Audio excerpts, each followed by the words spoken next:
Test.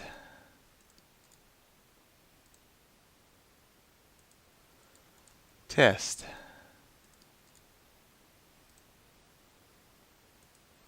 Hello, hello. Test.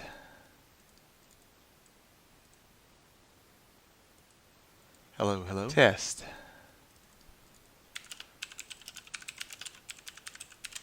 Hello, hello. Test. When I speak, hello, hello. Test. About 5 seconds later, I can hear all my dialogue. When I speak, hello, hello. Test. About 5 seconds later, I can hear all my dialogue. When I speak, hello, hello. Test. About 5 seconds later, I can hear all my dialogue.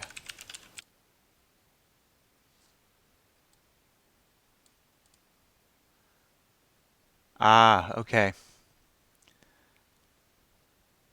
Yeah, I was hearing what everybody else hears, kind of trippy.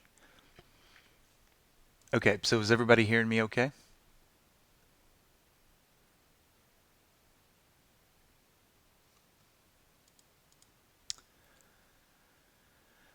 Hello, everyone. Welcome to my desktop, and we'll get started momentarily here. This is my first time using this method, so I'm just looking to make sure everything is a-okay.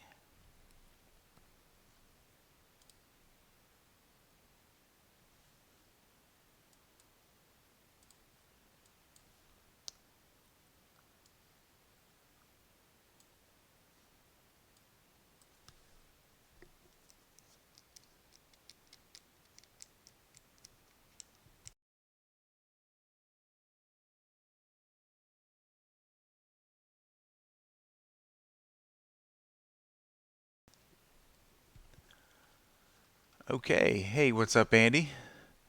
Hello, everyone. Looks like, well, let's just see here.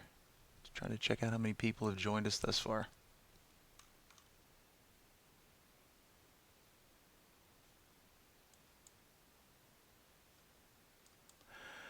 All right, we got a little crowd here. I expect more people will pile in eventually.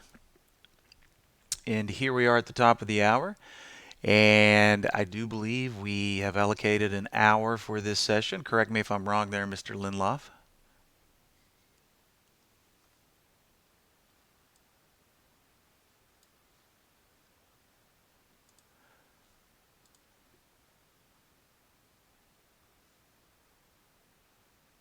Okay, and once again, Michael, you just give me the thumbs up that everything's working properly.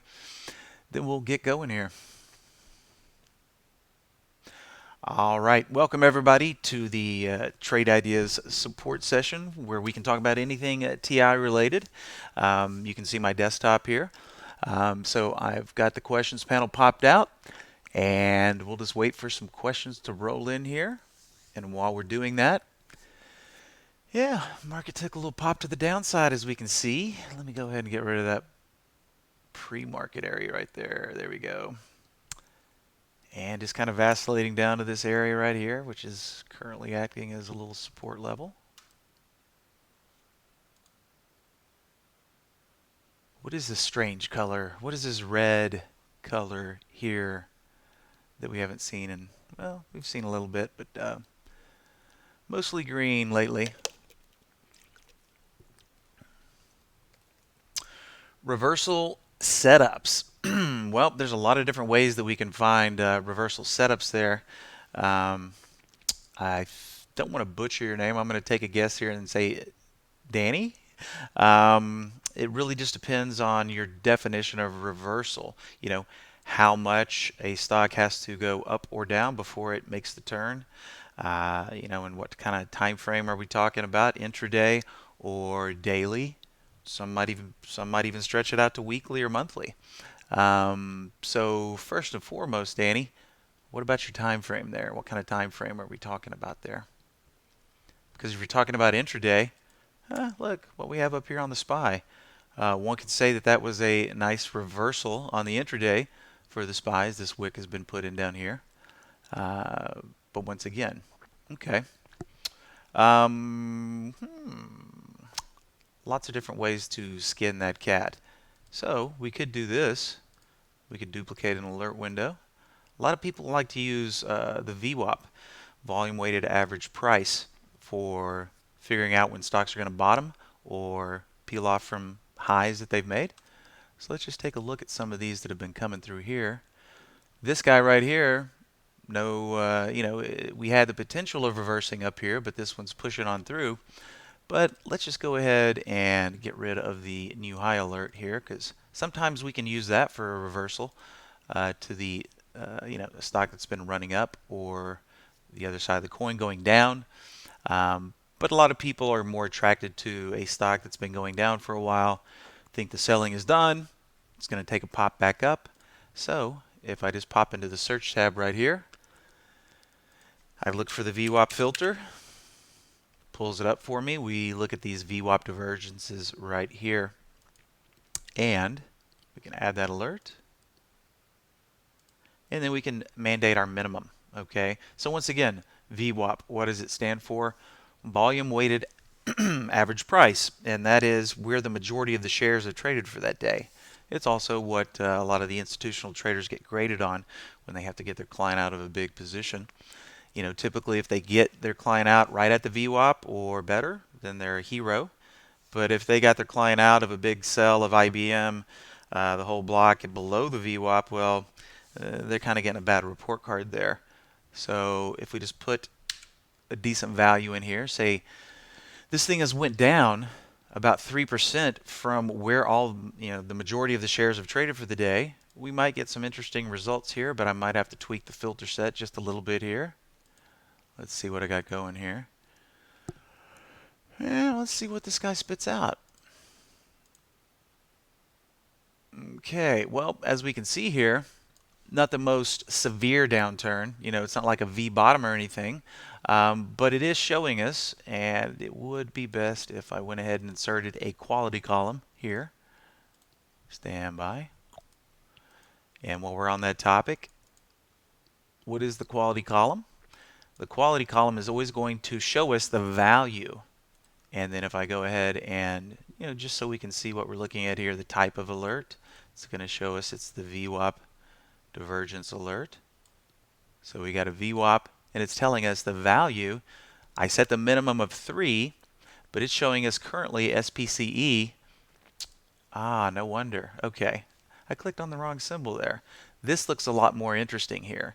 We can see it capitulated here and took the bounce. But even right here, we're looking at a 6% VWAP divergence.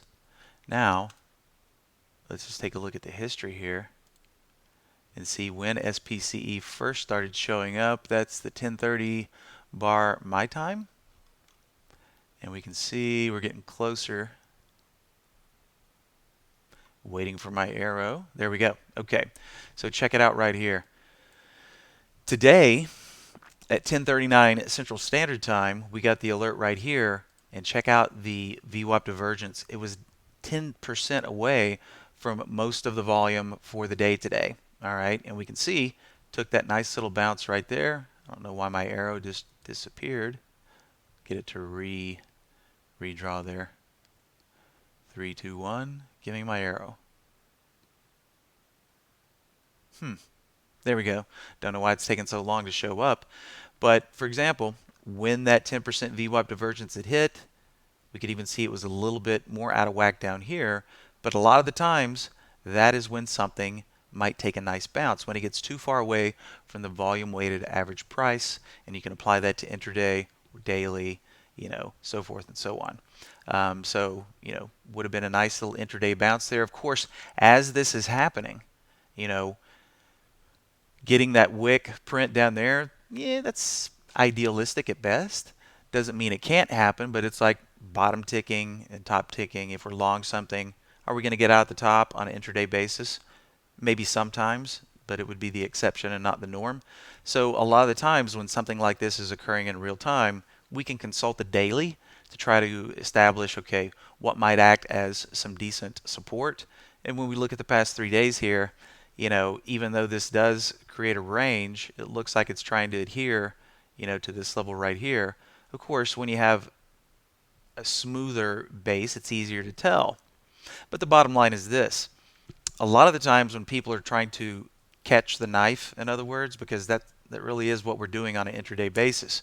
Intraday being one of the, well, I could say the most difficult time frame to trade on because we're fighting a lot of algos these days. The market's changed a lot in the past 15, 20 years. So we see a wick put in this fashion. A lot of people find it beneficial, and keep in mind these are 15-minute candles. Once we get that wick put in and this candle begins, then we can go, okay, makes a lot of sense. The sellers tried to take it down. They were in control for a while, but the buyers eventually took control back, and that's typically what forms this wick here. So, in order to minimize your risk, once we see a bottoming candle and a wick candle like that be put in, once this bar right here starts, then we have a clearly identifiable area of risk here.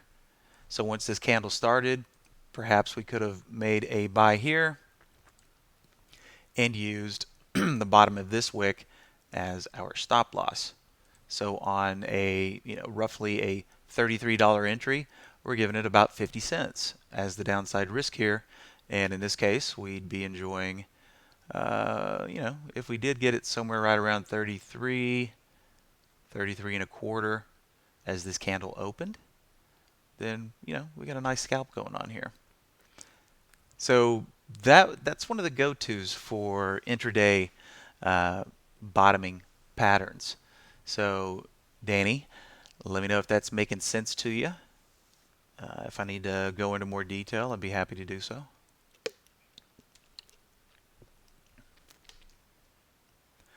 Mike C, what is up? Welcome. Welcome to the new way.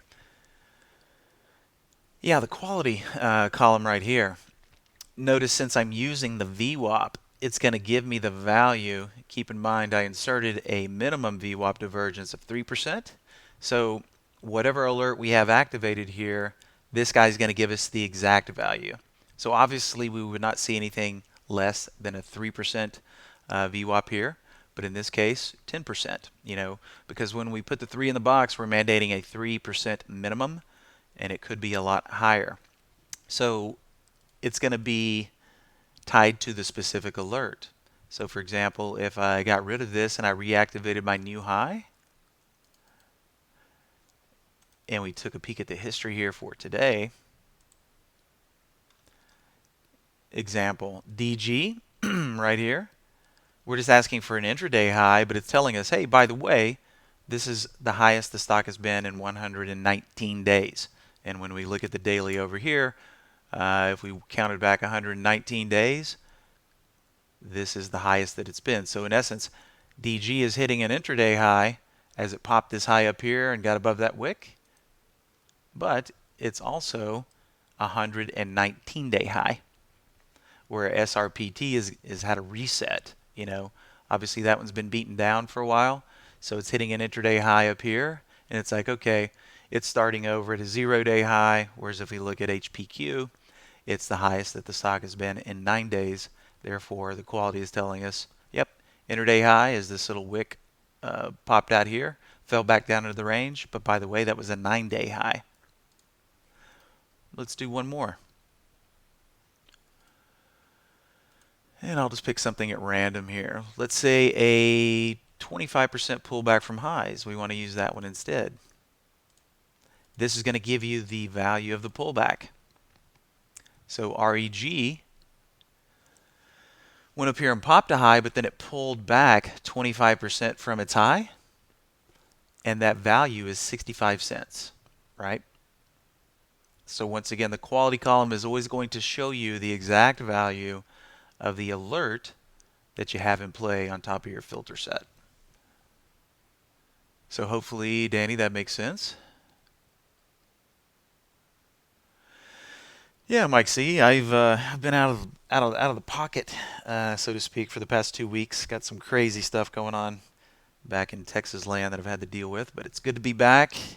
This is my first time on the new protocol here, and actually this week, Monday we had an off day, so we just implemented this new way, got rid of the old TI universities, and this is the way we will proceed moving forward. All right, just checking my stats one more time. All right, Looks like we've doubled the crowd since we started, so welcome everyone. Use that questions panel to pop any questions in there that you see fit. And while we're waiting for a question to pop in, we'll just kind of take a look. And you might be wondering, well, everybody's layout, everybody's going to be handling. Well, let me back up there. You're going to have different people manning the post Monday through Thursday on these sessions, and everybody's layout's going to look a little bit different. Danny's asking, what's my favorite intraday setup? Well, I guess if you had to label me as a trader, I'm a simpleton. Okay, I think the simpler the pattern, the easier it is. You eliminate a lot of variables.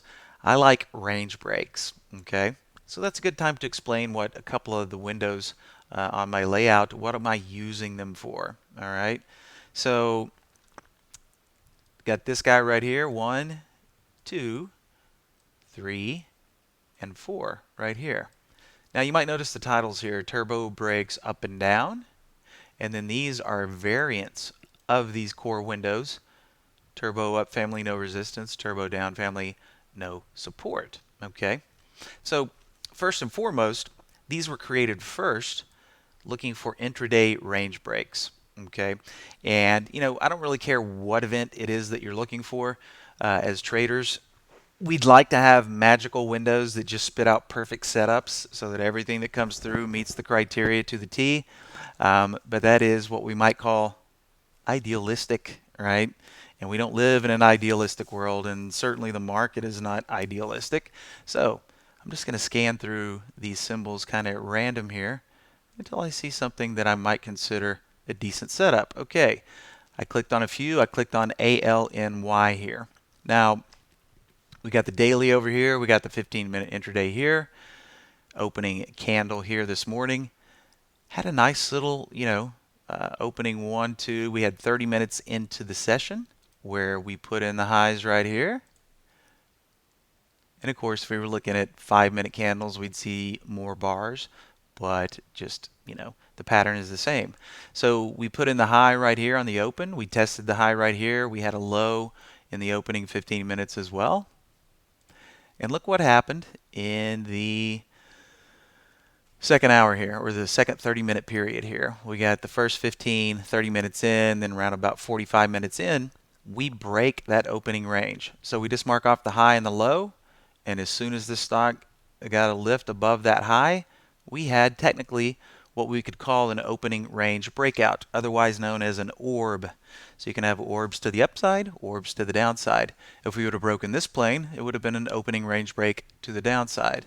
Now, just to make the picture a little prettier here, what if I go to 5-minute candles? You can see here's the same area. We put in the high, we put in the low. Once these candles are put in and we start to see it bounce, we've defined the range, and slowly but surely it makes its way back up here and test it right here. Doesn't get through, takes a little breather, and then goes wham. They pull that battering ram back, punch through that little simple area of resistance right there, and then it was off to the races, right? So when I talk about being a simpleton, you're going to be hard pressed to find a more simple pattern than a range break. Okay, and the beautiful thing about this pattern is it's what we call fractal. It can occur on any time frame. Okay, 5-minute you just have more bars to deal with. When we were looking at the 15-minute, you just had a couple of bars, but a nice lift here, and there you have it. Now, a lot of the times, but not all the times, we want decent volume. If I pull my single stock window over here, we can see ALNY doing some decent volume, doing about 16% above average right now on the relative scale. But as far as my favorite intraday patterns go, this is one of them, okay, or the one, not only on intraday, but on the daily as well. If we take a peek over here on the daily, we can play the same game here, right? We've got a range bound stock here, but these are days instead of 5 and 15-minute candles. Look what happens. It goes to sleep in this range right here. As soon as it gets some momentum here, it breaks that line. It's the same pattern as we're seeing right here It's just on a different time frame, thus the fractal nature of this pattern. And when you get them to line up on multiple time frames, even better, right? So as far as my favorite intraday or any other time frame, it's just the good old-fashioned simple range break, right? It's also, when you have some not so crazy rips up and down and you got a little consolidation period here, it's also a lot easier to define your risk. So, 5-minute candles, the area approaching the break, we could have said, okay, we're going to determine that this is our risk area right here. Entry price 129.41. Not quite a point, less than a point on $128 stock is acceptable risk. If the thing popped out and failed and came back down, we could define our risk pretty easily here just by using 5, 10, 20 minutes of prior activity as our stop loss. And of course, we can play this pattern to the downside if you're a person that is active in the short game, which, if you are not actively participating in the short side, you're in essence shorting yourself. You're taking a lot of opportunity away. Check out what RS has done. 5, 10, 15, 20, 25, 30 minutes in, it puts in its low. We mark the high up here, which had a nice little wick at the top. Thing gets pretty pummeled, but then it levels out, right? Now, during this period right here, there's really no discernible area of consolidation here. And that's always what you like to see, a little bit of consolidation so that you can define some type of sane range. So we get range bound right here, 1, 2, 3, 4, 5, 6 for about 30 minutes, going nice and easy. And then look, starts pecking through that low, takes a little breather here and just edged on down, and then whoosh, the seller comes back in. So once this plane is broken, this little area of support then becomes short-term resistance right here. So if we took a short right here, get to eyeball this and go, well, if we're using wicks, we would mark it up right here as our potential stop loss in case we were wrong. But quick word about wicks. Some people prefer to, you're a stickler for the rules. If you're a stickler for the rules, you got to include the wicks because these are the true highs and lows, okay? However, some people prefer candle bodies. If you're a candle body person, you could take a little bit less risk. Mark off that as your stop loss. If you get pumped out of it, not a big loss, not a big loss. But look at the potential. You got a lot more reward. If this is your risk area right here, and this is your current reward area, those are the types of trades that you want to be in. Little bitty risk area, and then a reward area that you could fit, 3, 4, 5 of those risk areas into. So simple is good in my opinion. And keep in mind the nature of this. It's all about timing. Because if we caught it right here as it's breaking this plane, or even right here, or maybe even a little right here, that's good timing. But obviously, we're pulling it up late in the day, the opportunity is already passed, right? So a lot of the times you have to cycle through quite a few of these before you see one setting up nicely. Maybe you have to cycle through 10, 20 symbols before you find one where the timing is accurate. And here we have the same pattern, it's just not quite as pretty. This thing expended quite a bit of energy before that plane is broken. It still worked, but a lot of the times we have to define a prior time period for our risk area, unless it's clearly definable on the chart, like what we have right here. Easy peasy. But we could still apply a prior 15-minute high as the stop loss. So if we did it on RS here, not including the entry bar, we could go 5, 10, 15. See how that perfectly lines up? Not including where the signal came. 5, 10, 15 right there. On this one that's not quite as pretty, even though it did work, if this was our entry bar, we'd have to go 5, 10, 15. That would be our stop loss area up here. And we still have a much bigger reward area than we have stop loss area. Well, therein lies the trick, Danny.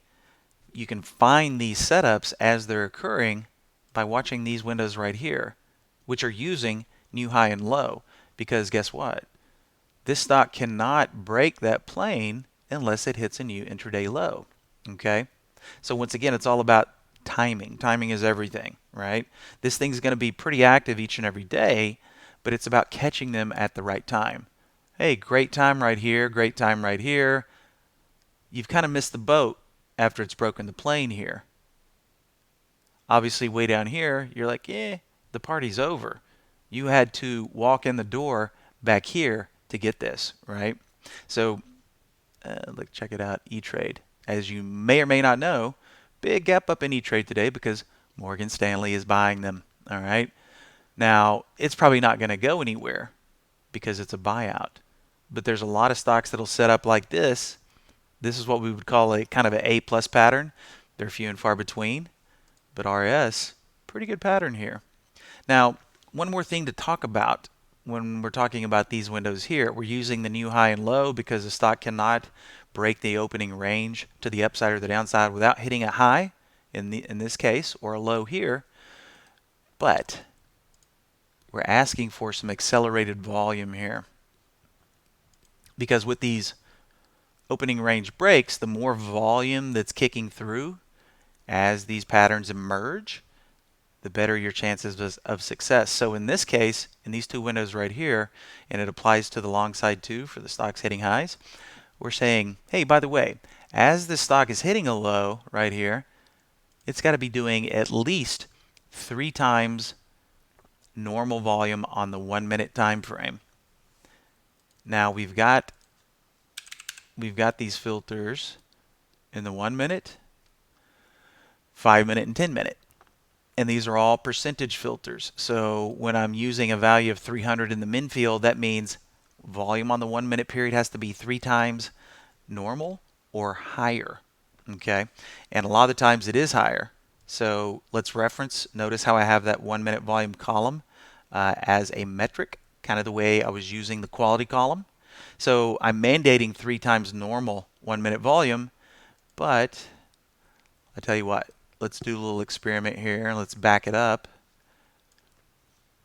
because as this plane was being broken right here, it was probably doing 3 times normal 1 minute volume or higher.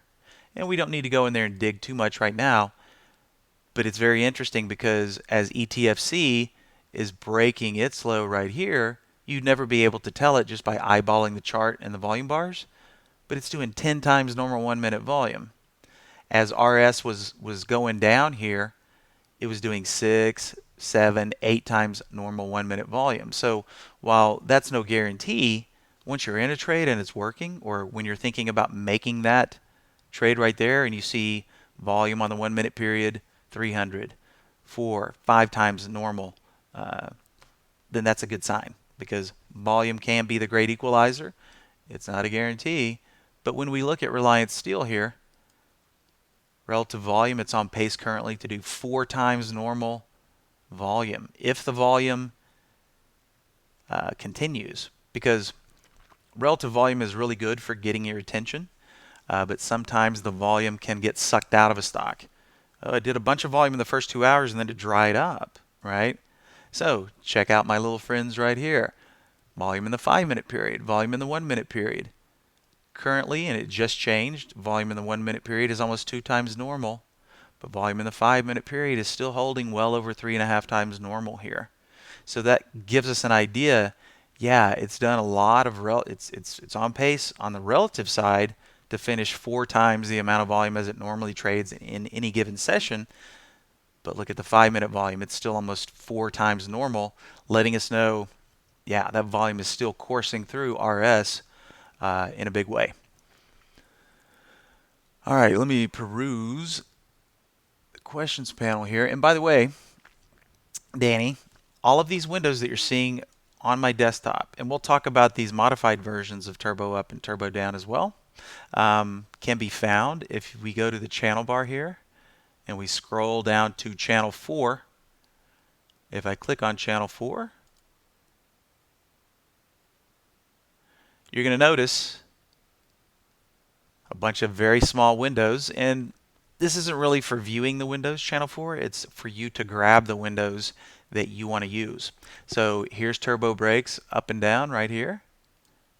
If I want to capture these windows, or if you want to capture these windows, I should say, all you got to do is right click and save it to your cloud, right? Um, there's turbo up and down. Here's the turbo down family, no support, the no resistance version. So you just click in these guys and save all the windows that you'd like, try out. That way when you go back to your default layout,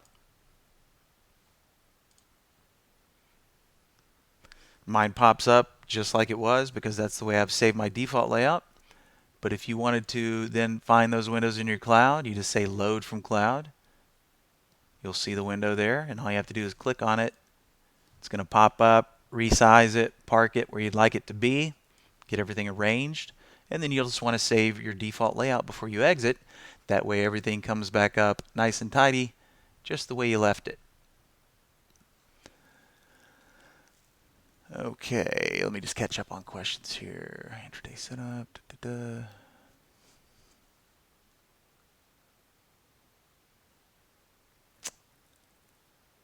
Yeah, with the E-Trade buyout, will it affect coming soon integration of B Plus to the E-Trade platform? As Andy said, unknown at this point in time. You know, when buyouts occur, first thing they like to do typically is go in there and shake up management, fire a bunch of people. So kind of at the mercy of what happens to E-Trade in the midst of this acquisition.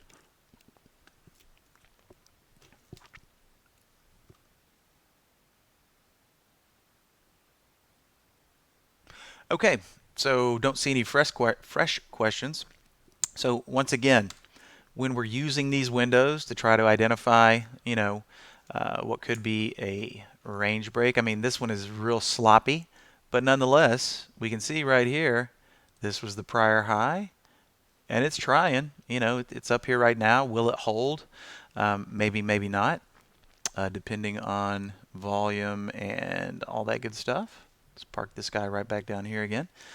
Notice relative volume. We're not even at 1. Number one, I don't find this pattern appealing at all. Volume confirms that, so that would just be a pass. So keep in mind, as we're playing these types of plays, let's say we would have, and here we are back in the 15-minute intraday candles. Let's say we would have shorted this break right here. We had to be patient for a while and kind of be flat for a while, but then our patience was rewarded by a nice juicy move there. But if we line this up, that was a price of about 113.45. You can see here's the 113.45 level right about here on my daily. Okay, and if we made that trade, and once we pop through this little level right here, there's really nothing to catch this thing, and it stretched all the way back into this bar from 1024. So that would have been a good guide to go, hey, if this thing really does release from this area, what could I expect to get out of it? How much room, so to speak, did this stock have in it? And these are few and far between, but this was clearly identifiable. And before the day is out, we might even get down to this level right here, which is the bottom of this candle, perfectly matching up with this candle back here from looks like September 13th. So once we see a nice setup on the intraday, we then consult the daily to see how much room might be in the chart, right? These are what we would call, they're going to be range bound on the daily. Whereas these versions here, notice turbo up, no resistance. This looks like a relatively young stock. I just clicked on SDGR. It's using the same type metrics that these windows are. But you're going to notice we've got different colors coming through here. We got green, we got blue, we got yellow.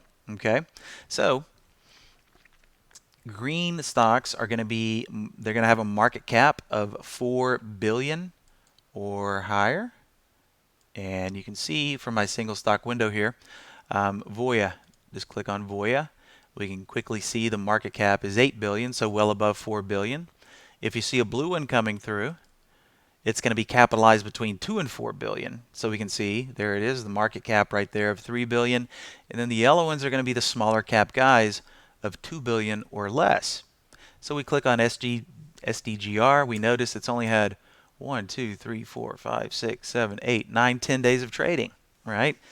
It recently IPO'd, I would just assume, okay? Relatively baby stock. So it's only been trading for this amount of days, but it just recently hit an intraday high, and now the no resistance comes into play. Because when we're looking at the daily here, on day 2 it put in a high. We mark off the low down here.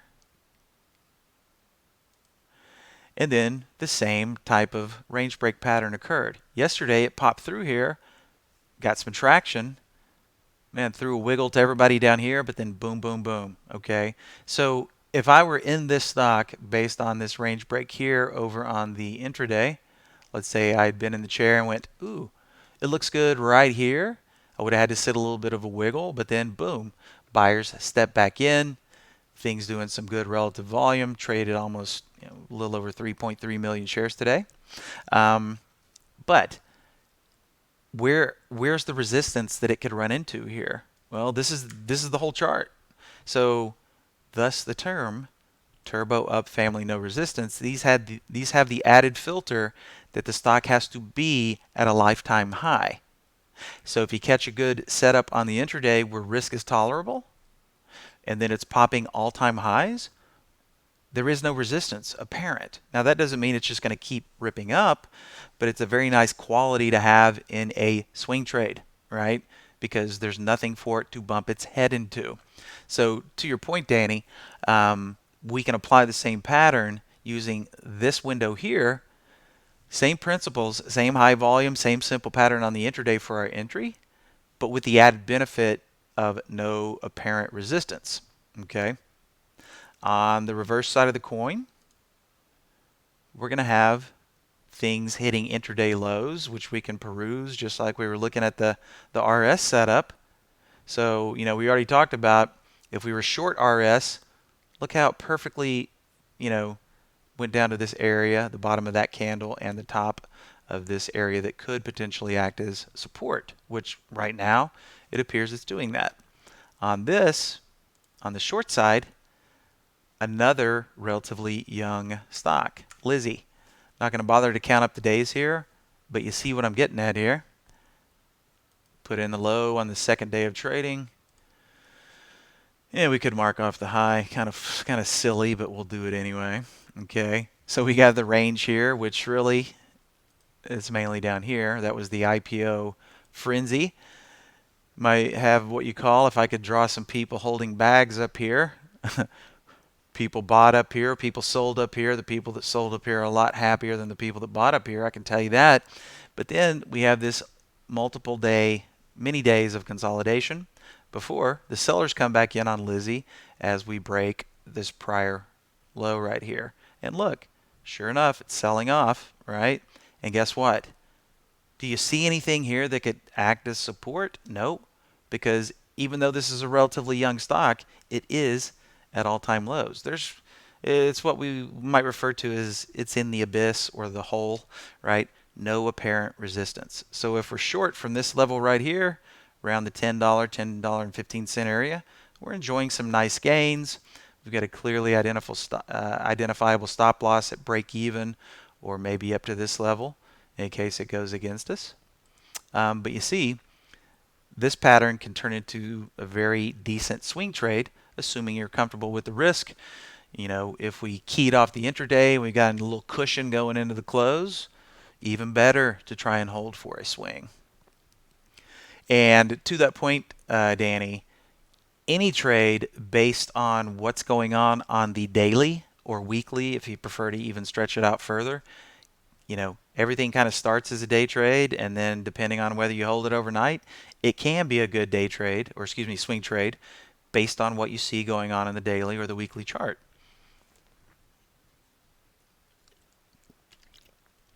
Sean's really good at going over all of the Holly AI trades, and then curating a list of what he thinks will be good swing opportunity moving forward.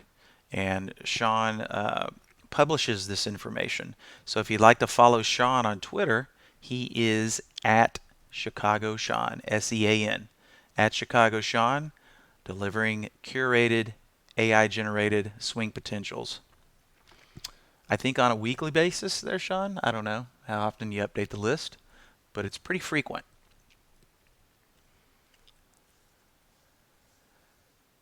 Okay, unless I'm not reading my questions panel, or unless I have it turned upside down, since there's no timestamps on these like with Go2, I think we're good.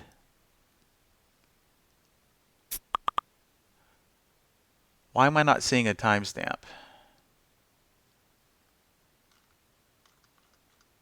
I guess there's not one. Oh, okay, never mind. Steve was messaging me. Right as I said that, I thought he was referring to here, but no, that's something completely different.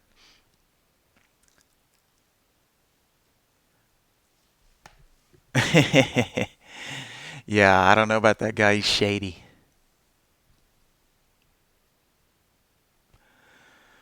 Well, Danny, kind of with my everything I've been talking about, that's kind of my little niche, my little forte. All right, once again, I like to keep things simple, right? So, a little bit of background about myself, Sean as well. A lot of us guys here at Trade Ideas, Steve and Andy, along with actually the founder of Trade Ideas, Dan Merkin, Brad Williams. We all just didn't happen to stumble into Trade Ideas randomly. We all go back to the mid 90s. Okay, so we all became active in the markets back in the So's Bandit days, the good old days, as we like to call them. So we've seen and done just about everything. We've traded on just about every platform out there. Back in that day, we were all just intraday scalpers, but the market was very different. The landscape has changed dramatically. So we all do a little bit of everything. We all do a little bit of intraday. We all do a little bit of swing trading. Since 2003 when Trade Ideas first came online. Wow, that's 17 years we've been building this product. So, kind of a jack of all trades, master of none, so to speak. Um, you know, can't say that I've ever mastered trading. I've beat the market. Yeah, sometimes you beat the market, sometimes the market beats you. That's just the nature of trading. But in all, um, you know, we have to stretch it out and go, okay, on a weekly, monthly, yearly basis, am I winning? Am I green? Or am I losing? Am I red? Of course, trading for a living is one way to approach the market. That's typically a younger person's game, right? The older you get, the more you kind of adjust your trading style to suit your lifestyle, right? Um, so, yeah, well, I appreciate the compliment there, Danny. I just turned the big, well, I'm not even going to say, but let's just put it this way. When I came into the industry in December 92, I was fresh out of the college, and that was a long time ago. So you can do the math. Fuzzy math.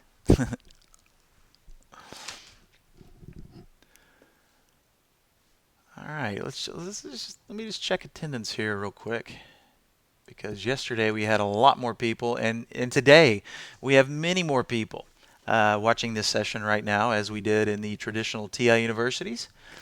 And we've been going for 40 minutes already. Wow, time flies when you're having fun. So, got about 20 minutes more to go here. And by the way, while I'm waiting for a question to pop in, this is going to be going on Monday through Thursday, each and every day, with a different instructor talking and showing their desktop Monday through Thursday. And then Friday, even better, we're all in there at once. And that one is just going to start an hour later, and we allocate, I think we're going to do 2 hours on that one, Sean. So that one will allocate twice as much time, and we'll have four guys in here at the same time, so you'll get the whole crew.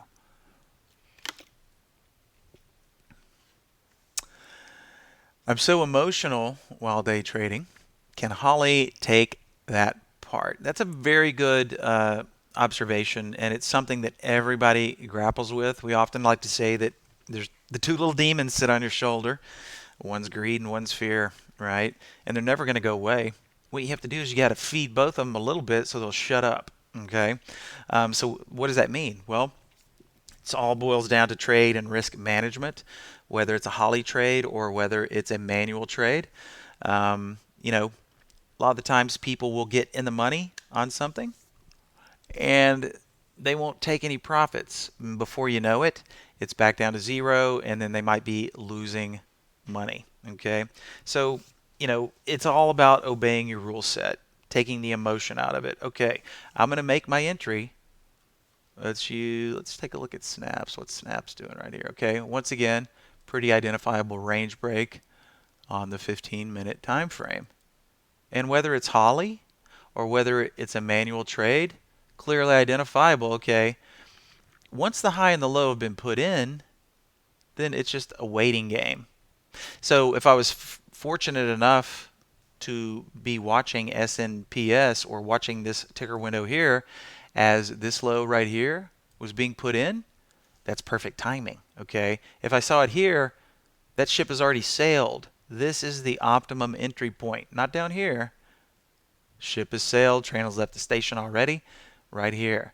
So if I see this as it's unfolding, I make the trade, and then I don't include the entry bar. I look back 15 minutes, since this is the 15-minute candle. This is the entry bar, 15 minutes back. Here's my stop loss right here. So what do? I adhere to my stop loss. Okay, if this thing moves down, and of course, as a trader, you would already have these breakpoints established in your mind. Okay, if I get a 1% move in my direction, I'm going to take half off the table. I'm going to lock in that profit on the second part that I still have open. I'm going to set it to break even. So if it keeps going, you make more on the second lot.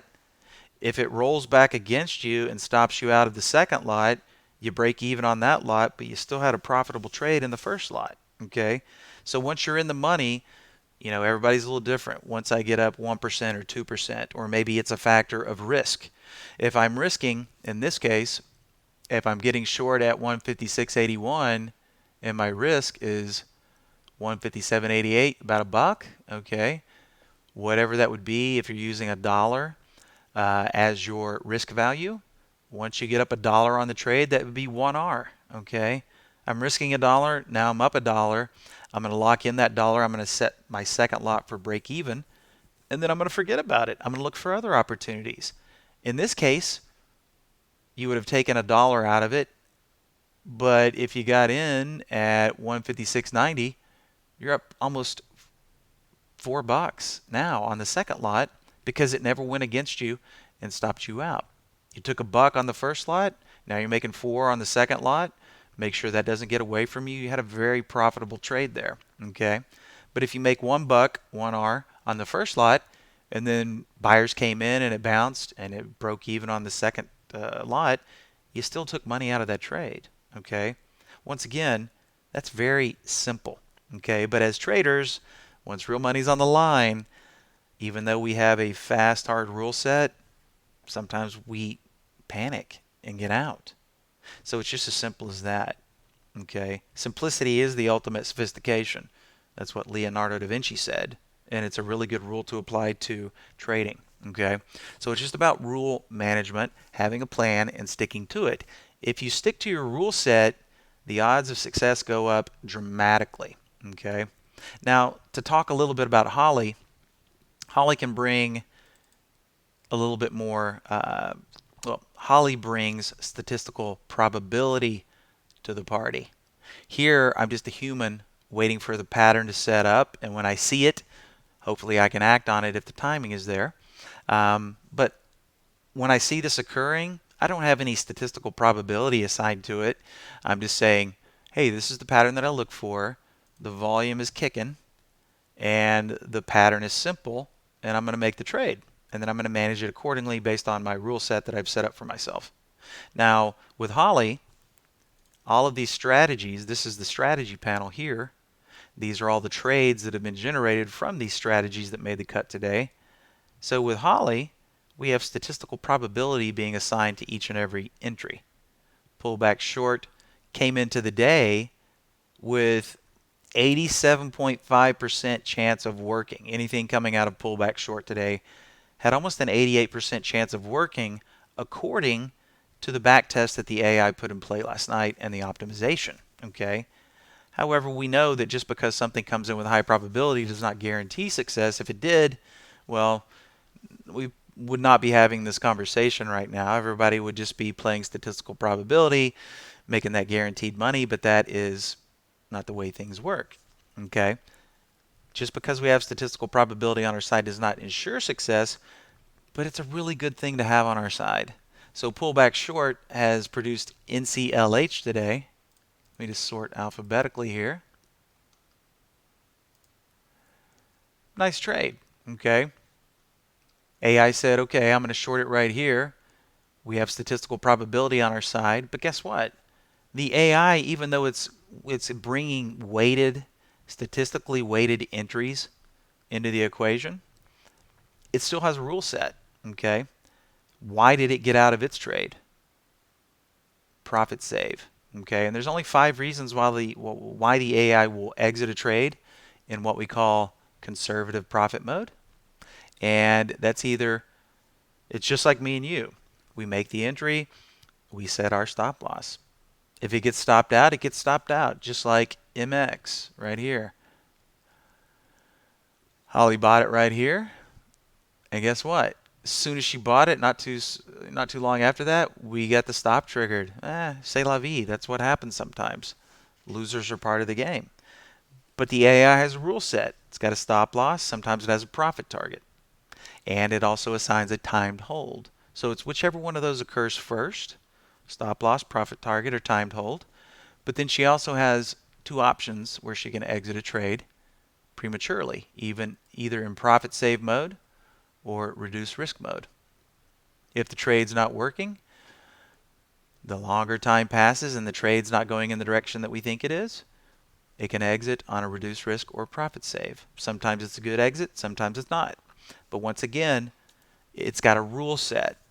So as long as you have a decent rule set and you stick to it, chances of success, whether it's intraday or multiple day swing trading, goes up exponentially. Thing is, it's hard to do. Okay, trading's probably 95% mental. Okay, so until you get the mental aspects of trading dialed in, you know, it's very hard to consistently profit from the market. You got to stick to your rule set. Are you going to put webinars on YouTube Live? I do not believe we're recording these, but we have a multitude of webinars that we have archived. Maybe Sean, are we recording these webinars, Sean, if you're listening? I'm not sure about that yet. David, glad you enjoy the podcast. Dan and I have kind of been on hiatus. We've had some guests fill in, but I'll have to talk to Dan and maybe we can get those kicking again.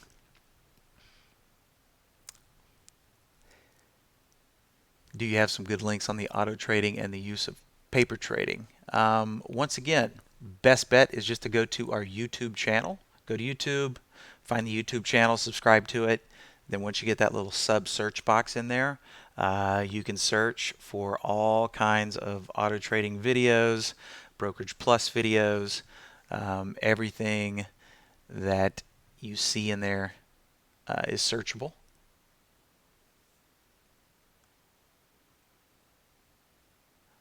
Okay, thank you for answering that recording question, Sean. What about investing? Can trade ideas be used for investing? Well, once again, we're predominantly used for finding, I guess, for lack of a better term, signals. And with the multitude of alerts and filters, while it is a finite number, it's a gargantuan finite number as far as the combinations of filters that you can use. Now, of course, difference between investing and trading. Investing is probably something that you want to not worry about and tuck away for a long time because you believe in the fundamentals of the company. That's typically what's associated with investing. So when it comes to investing, we do have a limited amount of fundamental filters here. So if we go to the search tab and we pop into fundamentals, these are some of the metrics. And there I've expanded it. These are all of the fundamental filters that we have. So yeah, depending on what you're looking for here, when it comes to fundamental metrics, sure, trade ideas can be used to find the stocks that meet certain quarterly earnings growth, earnings per share, all of those fundamental factors that people typically use to make long-term investing decisions, or maybe you couple it with both. We all know that just because a company has great fundamentals does not mean it's going to go up. A lot of the times the fundamentals are great and they go down. A lot of the times fundamentals are bad. Like there's a gazillion companies out there that lose money that go up a lot, all right? So it really just depends on what you're looking for, right? But we do have a nice little cache of fundamental filters, which you can see here.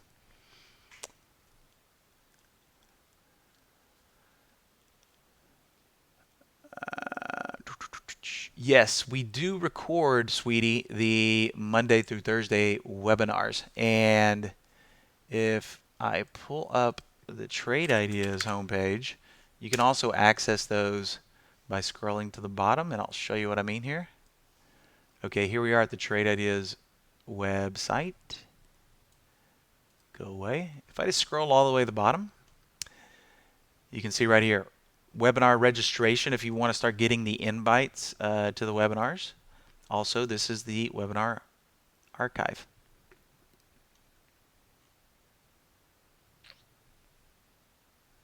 Trade of the Week webinar replays. Office hour replays, Q&A replays, or you can just click on all webinars.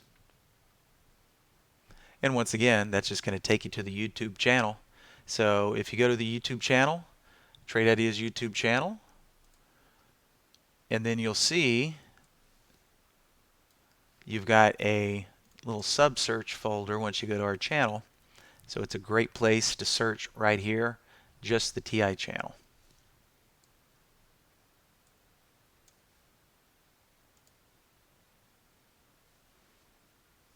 All right, got about 5 minutes left here. Question is, why can't you add historical data references such as 5-minute or open high-low candle data?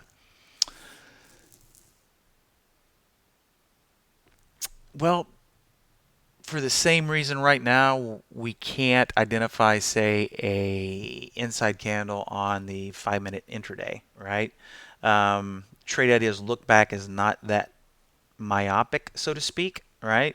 In other words, if Trade Ideas was a microscope and we're looking through the 10x lens most of the time and we want to look a lot closer, there is no 50x lens that we can pivot to right now. Now, we might, that's a pretty massive undertaking because we'd have to, expand the amount of data that we're taking in. That could, if we just went from, say, 15-minute look back to 5-minute look back on a intraday basis, that's virtually tripling the amount of data that we would have to manipulate. Assuming I'm understanding your question there, Copic. Glenn, we have EMAs that you can add to the charts right now, but we don't have EMA filters in the scanner right now. All we have are the SMAs. A lot of the times a good substitute can be found, but no EMA filters at this point in time. Thank you, Danny. Appreciate the compliments. Yeah, and as Sean said, you got the EMA people, got the SMA people. Kind of reminds me of the old days where you had the Macintosh people and the Apple IIe people.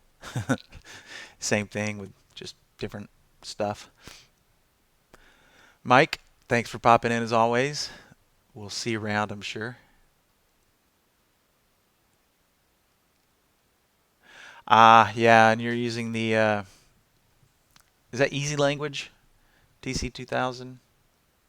No, that's TradeStation. Yep, TC2000's been around for a long time.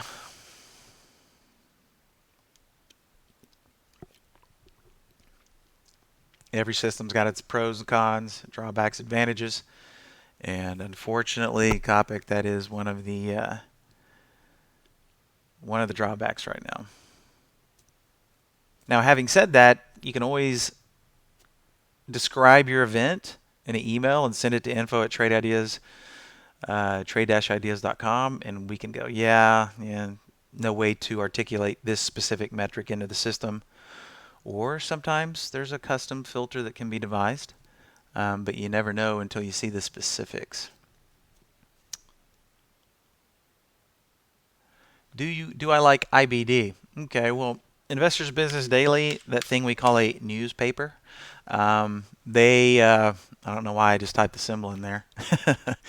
They have a rating system, okay, that they assign to their picks, their charts, and we have devised our own little version of that. This was devised by Andy and Michael. It's kind of our own version of that type of rating system, okay? I typed in COMP here. You can see the stock composite rating, all right? What I'm going to do here is I'm just going to access a window that Steve Gomez designed. It's called the A table. Yeah, why don't we just type in table? Okay. Real quick here, we'll talk about this for a minute or so before I let everybody get back to their day. Here we have a top list, and you can see it's being sorted by the score, our own version of the IBD, looking at probably a lot more metrics than the IBD rating system.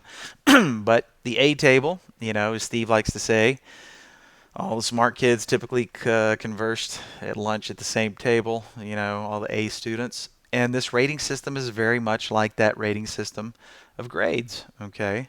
And I hear they even here lately, I think A's, B's, C's, and D's are on their way out. They've got some kind of new funky social justice version of grades these days. But if we're sticking to the traditional rating system, 90s are A's, 80s are B's, dipping down to the 70s are the C students. So this is all about chart quality, okay? The higher quality of the chart, the higher the score rating is going to be. So you can see all of these stocks, very high chart ratings in the 90s, and then we get down into the B students down here. So that is our version, more or less, of what you're referencing in the Investors Business Daily way of grading chart patterns. All right, ladies and gents, last call. Well, actually, we're out of time here. We're at the top of the hour. So before we go, I just want to check the head count here because we did reach some decent numbers here. Yeah, all right. Up there. Well, it can be. It's no guarantee, Danny. I'd say that, even some of the 80s and, low 80s, mid 80s, depending on what you look for as far as investing goes, okay? Because you could have a stock that's really high in fundamentals, but a lot of the times the chart is going to dictate the action. So in a perfect world, good chart pattern, good fundamentals, and a rating in the 90s, that would appeal to me, but I'm just kind of spitballing there. All right, ladies and gents, I want to thank everybody for showing up. Nice crowd, really nice crowd for this Thursday session. So keep in mind, we've got the support session starting tomorrow, starting at 12 p.m. Eastern. So come join us there. Look forward to seeing you. Hope everybody has a nice, profitable day, and we'll see you guys on the flip side. Bye-bye for now.